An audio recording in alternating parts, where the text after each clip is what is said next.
आज हम बात करने वाले हैं काम शक्ति जागरण के विषय में। आखिर हमारे शरीर में काम शक्ति जागरण कब होता है, काम जागृति के कारण क्या है, कैसे हम इसको रोक सकते हैं। कुछ चीजें बताऊंगा जो कि पहले से ही धर्म ग्रंथों में लिखी गई है या फिर कुछ किताबों में लिखी गई है। उनसे बताऊंगा कि ये अष्टमैथुन क्या है जिनसे हमारे अंदर शरीर में अंदर काम जागृत होता है बहुत तेजी से, और कैसे हम इसको रोक सकते हैं।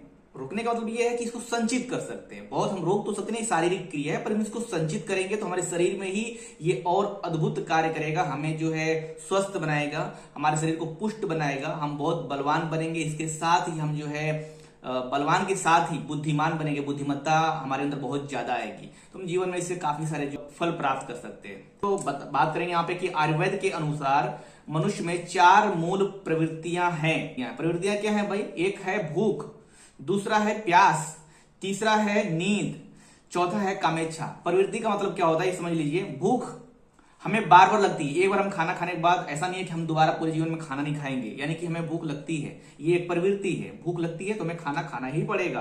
प्यास, हमें प्यास लगती है तो पानी पीना ही पड़ेगा। ऐसा नहीं है कि हम एक बार पानी पिए और हमें प्यास नहीं लगेगा, फिर से हमें प्यास लगना ही है, इसलिए इसे प्रवृत्ति में शामिल किया गया है। तीसरा है नींद। एक रात हम सोएंगे, ऐसा नहीं है कि हम अब अगले किसी भी रात को नहीं सोएंगे। हम अगले पूरे जीवन भर हम रात में सोते ही हैं। बहुत कभी काम पड़े तो हम नहीं सोते हैं, कभी ऐसी कंडीशन बन जाती है, स्थिति आ जाती है तो, लेकिन हम यहाँ पर रात में सोते ही हैं, यानी कि हर रात नींद हमें आती ही है। तो ये भी प्रवृत्ति है। चौथा है और आखिरी है कामेच्छा। इसे काम शक्ति भी कहते हैं, काम जागृति भी कह सकते हैं। कामेच्छा, एक कामेच्छा भी ऐसी चीज है जो कि एक बार पूर्ण होने के बाद ऐसा नहीं है कि पूरे जीवन इसको ये हमारे अंदर जागृत ना हो। तो कैसे हम इसको संचित कर सकते हैं, हम इस पर कंट्रोल। अच्छा, ये जो 3-4 चीजें मूल प्रवृत्ति है, इस पर हम कंट्रोल कर सकते हैं। ना तो इसको हम बंद कर सकते हैं, ना ही इसे हम क्या कहते हैं, इसको खत्म कर सकते हैं। जैसे भूख है तो भूख हमें जीवन भर हमारे अंदर रहेगी, प्यास भी रहेगी, नींद भी रहेगी, और यहां पर कामेच्छा भी रहने वाली है। सो हम इसको थोड़ा सा कंट्रोल करेंगे ताकि ऐसा ना हो कि हमें भूख लगे और हम बहुत ज्यादा खाते जाएं तो हमारा शरीर भी बेढंग का हो जाएगा और इससे बीमारियां भी मिलेगी हमारे शरीर में। प्यास प्यास से बहुत ज्यादा पानी पिएंगे तो हमारे अंदर बैक्टीरिया बहुत ज्यादा बढ़ने लगेंगे, कीटाणु जो होते हैं वो बढ़ने लगेंगे। ठीक है, तो प्यास को भी कंट्रोल करना चाहिए। हमें प्यास भी अगर ज्यादा लग रही है तो भी एक तरह का, कोई भी चीज ज्यादा है तो एक तरह का लत है। नींद भी अगर हमें ज्यादा आ रही है तो आलस है और कई सारी बीमारियों का कारण बनती है। इसके अलावा कामेच्छा अगर जागृत है हमारे अंदर बहुत ज्यादा है, वो भी कहीं ना कहीं हमारे शरीर को प्रताड़ित करती है, कहीं ना कहीं इससे हमको हमारे जीवन में नुकसान ही होता है। सबसे पहले हम जानेंगे कि आखिर ये कामेच्छा काम शक्ति, जो सेक्स शक्ति है, सेक्स पावर है, वो हमारे अंदर आती कब है? तो जवानी में प्रवेश करने पर ही, जब कोई भी लड़का हो या फिर लड़की हो, जब जवानी की उम्र में आते हैं तभी ये काम शक्ति या फिर सेक्स पावर हमारे अंदर आ जाती है। और ये इच्छा होती है। ठीक है, ये इच्छा जागृत होती है, यानी कि सेक्स की इच्छा जागृत होती है, काम की इच्छा जागृत होती है। ठीक है, इसके आगे हम क्या करें, मतलब इसके बारे में हमें पूरा थोड़ा सा सोचना पड़ेगा कि आखिर इसको हैंडल कैसे कर सकते हैं। अगर हमने इसको हैंडल कर लिया, समय रहते संचित कर लिया, तो जीवन में बहुत ज्यादा हम आगे बढ़ सकते हैं।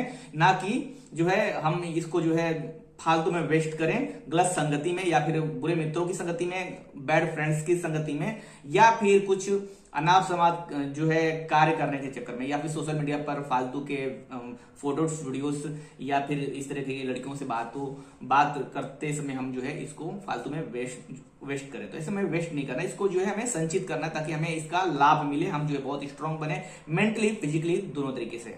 तो सबसे पहले बात कर लेते हैं कि ये जागृति का कारण क्या है, काम शक्ति जागृत होने का कारण क्या है। तो इसका कारण ये है कि वीर्य का इकट्ठा होने लगता है जब शरीर में।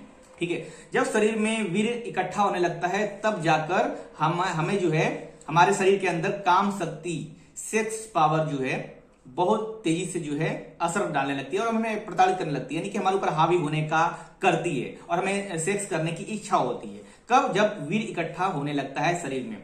दूसरा क्या है, लड़कों में 15 से 16 वर्ष से लेकर 20 से 22 वर्ष तक ये प्रबल रहती है। ध्यान दीजिएगा भाई, लड़कों में काम शक्ति, काम वासना या फिर जो है सेक्स पावर कह सकते हैं 15 वर्ष से लेकर 16 वर्ष से 15 से 16 वर्ष से लेकर 20 से 22 वर्ष तक ये बहुत पीक पर रहती है।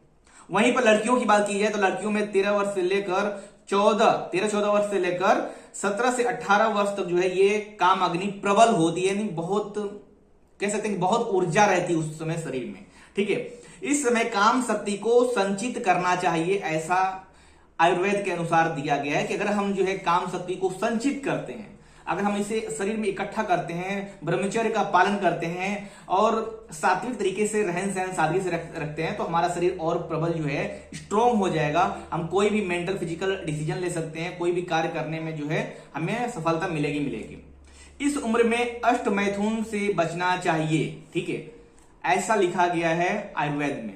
ठीक है, अष्ट मैथुन से बचना चाहिए। अब अष्ट मैथुन क्या है, अगर ये शब्द आपके लिए अलग लग रहा हो तो हम इसके बारे में थोड़ा सा जानेंगे और इसी से जो है अगर हम इस अष्ट मैथुन से दूरी बना लेते हैं तो हम ब्रह्मचर्य का पालन करने में सक्षम हो जाते हैं। हमारे शरीर में वीर इकट्ठा होने लगता है, साथ ही वीर जो है जो इकट्ठा होगा वो सिर्फ इकट्ठा नहीं होगा, क्योंकि इकट्ठा होने से जो है नुकसान ही है अगर हम उसको सही से इस्तेमाल नहीं करें तो। यानी कि हम उसको अगर सही तरीके से पचा लेते हैं तो हमारे शरीर में ही वो बल बुद्धि विद्या देने वाला है। चाहे वो लड़की हो चाहे जो है लड़का हो, दोनों में काम शक्ति होती है, काम जागृति होता ही है। मैंने आपको बता दिया किस उम्र में होता है, जवानी के किस दौर में होता है। तो अगर उस समय आपने इसको इकट्ठा कर लिया तो आपका physical power, mental power, spiritual power ये सब कुछ बढ़ने लगता है।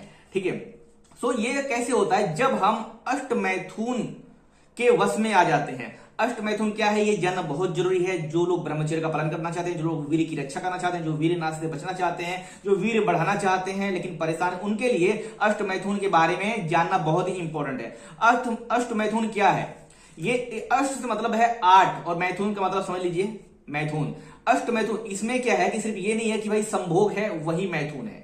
ठीक है, यहां पर अष्ट मैथुन का मतलब ये है कि 8 तरीके के मैथुन होते हैं। ठीक है, तो ये क्या है, देखिए पुरुष को स्त्री को देखना, कोई एक पुरुष है, कोई एक लड़का है वो लड़की को देखता है, या फिर पुरुष है वो लड़की को देखता है, या फिर लड़की कोई पुरुष को देखती है, या फिर कोई औरत पुरुष को देखती है, या फिर कोई लड़की जो है लड़के को देखती है, ऐसे कामुक भाव से, तो ये एक अष्ट मैथुन का पहला हिस्सा है। यानी कि ये भी जो है संभोग के पहले पायदान पर आता है, मैथुन के पहले नंबर पे आता है। अष्ट मैथुन की बात कर रहे हैं, यानी कि मैथुन के 8 प्रकार हैं। यहां पर अगर कोई स्त्री पुरुष को देखती है या फिर पुरुष स्त्री को देखता है कामुक भाव से, तो वो जो है मैथुन के अंदर आता है। ठीक है, और इससे जो है हमारे अंदर काम शक्ति जो है बढ़ती है और कहीं न कहीं जो है ये वेस्ट ही होगी और इससे हमारे शरीर में विकार भी आते हैं। दूसरा ये है कि छूना, स्पर्श करना, लड़के को देखकर लड़की को मन होता है छूने का और लड़की को देखकर लड़के का मन होता है छूने का। तो ये भी अगर विचार आ रहा है, छूने का विचार आ रहा है, इसका मतलब ये है कि हम कहीं न कहीं इस अष्ट मैथुन के अंदर फंसे हुए हैं।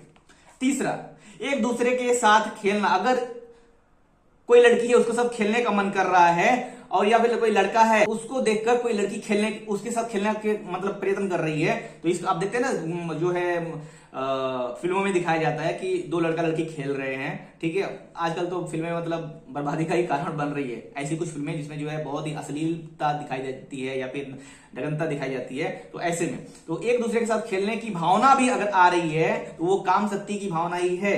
ठीक है, तो इससे कहीं ना कहीं हमारा जो है ब्रह्मचर्य का नाश होना है, ब्रह्मचर्य नाश होगा, वीर नाश होगा। एक दूसरे के साथ कामुक बात करने का मन अगर कर रहा है तो वो भी जो है काम शक्ति के प्रबल होने की इच्छा है। और ऐसे में अगर हम बहुत ज्यादा एक दूसरे से कामुक बातें करने की अगर हमें इच्छा हो रही है, इसका मतलब यह है कि हम भी अष्ट मैथुन के अंदर ही आते हैं। कहीं कहीं हमारे शरीर में जो ओज है, लड़कियों के शरीर में रज होता है और लड़कों के शरीर में वीर्य होता है, तो कहीं कहीं वो नष्ट ही होगा किसी भी माध्यम से।